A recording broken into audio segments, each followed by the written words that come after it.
wabarakatuh. Shalom, Om Swastiastu, Namo Buddhaya, salam kebajikan dan salam sejahtera bagi kita semua. Halo semuanya, selamat datang di podcast Sejarah Kita.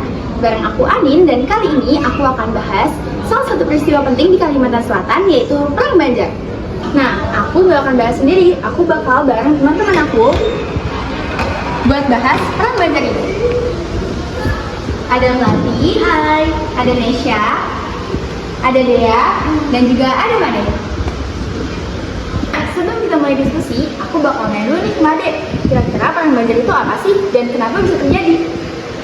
Oke, Anin. Jadi Perang Banjar itu adalah perang perlawanan rakyat Banjar terhadap penjajahan Belanda. Nah, hal itu terjadi sekitar tahun 1859 sampai 1863. Awalnya hal ini bisa terjadi karena Belanda itu terlalu campur dalam pengurusan Kesultanan Banjar, termasuk soal pengangkatan sultan.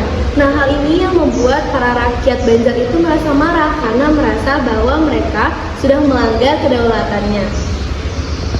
Bener banget. Jadi, selain karena adanya politik, perang ini juga dipicu oleh adanya ketidakadilan ekonomi dan sosial yang dilakukan oleh Belanda. Mereka banyak menguasai hasil bumi, sementara rakyat malah semakin miskin. Akhirnya, rakyat bangkit untuk melawan penjajahan itu. Sinilah muncul tokoh penting yang kita semua kenal, yaitu Pangeran Antasari. Beliau memimpin rakyat Banjar dengan keberanian yang luar biasa besar. Walaupun dengan senjata yang sederhana, tetapi dengan tekad dan keberanian yang luar biasa besar. Dan yang keren, Pangeran Antasari juga dikenal dengan semboyan wajah sampai Kapito, yang artinya berjuang sampai akhir. Yang semboyan ini sampai sekarang menjadi simbol semangat oleh masyarakat Kalimantan Selatan hingga saat ini.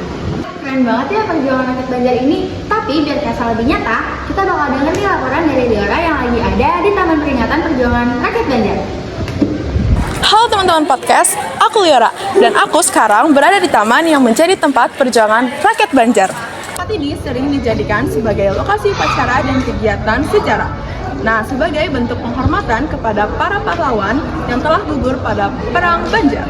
Kalau kita lihat sejarahnya, perang ini dimulai di Martapura dan menyebar ke berbagai daerah lain di Kalimantan Selatan.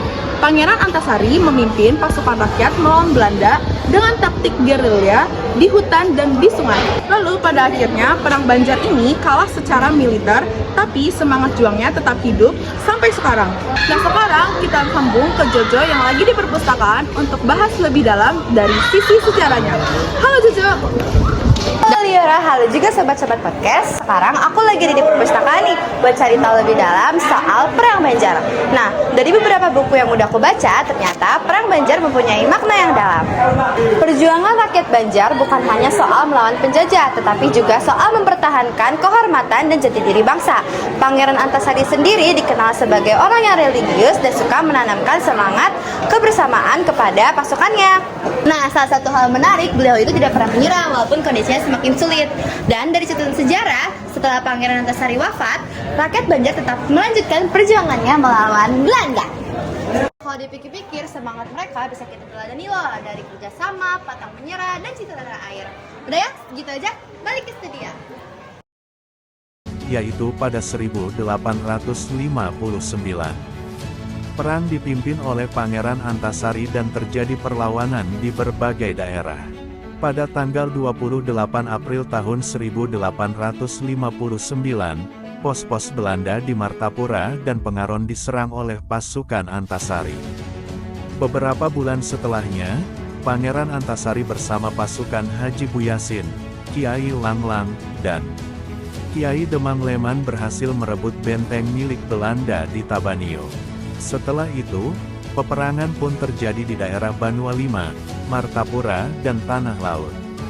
Dipimpin oleh beberapa pimpinan yang berbeda, mereka pun berusaha mempertahankan benteng Tabanio yang ketika itu diserbu oleh pasukan Belanda. Pertempuran sengit pun terjadi sampai menghabiskan banyak korban.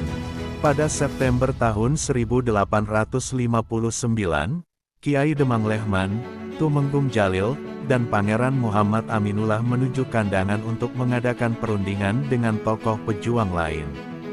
Pertemuan ini menghasilkan kesepakatan tentang penolakan perundingan pasukan dengan Belanda. Setelah pertemuan tersebut, perlawanan terus-menerus dilakukan dan bahkan semakin luas. Pada Maret tahun 1860, Belanda tiba-tiba mengirim surat kepada Pangeran Hidayatullah yang berisikan pernyataan untuk segera menyerahkan diri.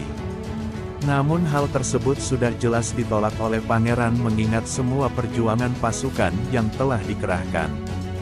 Pada peperangan selanjutnya, perlu diakui bahwa mereka kekurangan senjata. Hal inilah yang kemudian membuat Pangeran Hidayatullah mundur.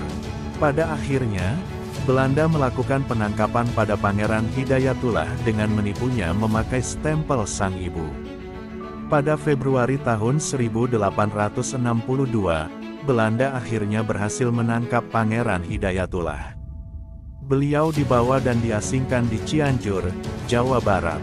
Berita ini pun lantas membuat Pangeran Antasari marah dan melakukan genjatan kepada Belanda melalui serangan-serangan ke benteng-benteng ditundakan. Pada penyerangan ini Pangeran Antasari sempat menang dan diangkat rakyat dengan gelar Panembahan Amiruddin Khalifatul Mukminin atau pemimpin tertinggi rakyat, perjuangan dan pemimpin agama. Namun itu tak berselang lama, Pangeran Antasari wafat pada tanggal 11 Oktober tahun 1862. Akhirnya perlawanan pun dilanjutkan pada teman seperjuangan dan putra beliau. Belanda perlahan akhirnya menyadari kekuatan rakyat bergantung pada pemimpin mereka. Oleh karena itu Belanda berusaha menangkap semua pemimpin yang ada di masa itu. Sampai akhirnya semua pemimpin gugur, dan perlawanan rakyat Banjar dan Belanda pun berakhir. Terima kasih Liara dan Jojo atas laporannya. Nah, sekarang setelah semua dengar cerita tadi dan cuplikan video tadi, menurut kalian apa sih nilai yang bisa kita ambil dari Perang Banjar ini? Menurut aku, nilai paling penting itu semangat pantang menyerah sih. Soalnya rakyat Banjar itu berjuang tanpa pamrih demi mempertahankan tanah air mereka. Setuju, dan aku juga merasa nilai persatuan itu penting banget. Mereka bisa kuat karena mendukung satu sama lain.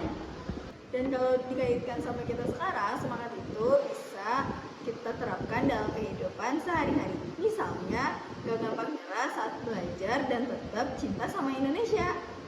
Sedikit menambahkan ya, Perang Banjar ini juga mengajari kita untuk berani melawan ketidakadilan. Meskipun pada saat itu rakyat Banjar tidak memiliki senjata yang modern, tetapi mereka tetap berjuang dengan penuh keberanian. Wah, keren banget ya pendapat kalian. Dan pembahasan hari ini, kita belajar bahwa Perang Banjar bukan cuma peristiwa sejarah, tapi juga cermin semangat perjuangan yang patut kita jaga. Terima kasih buat teman-teman serta Liora dan juga Jojo atas laporannya hari ini.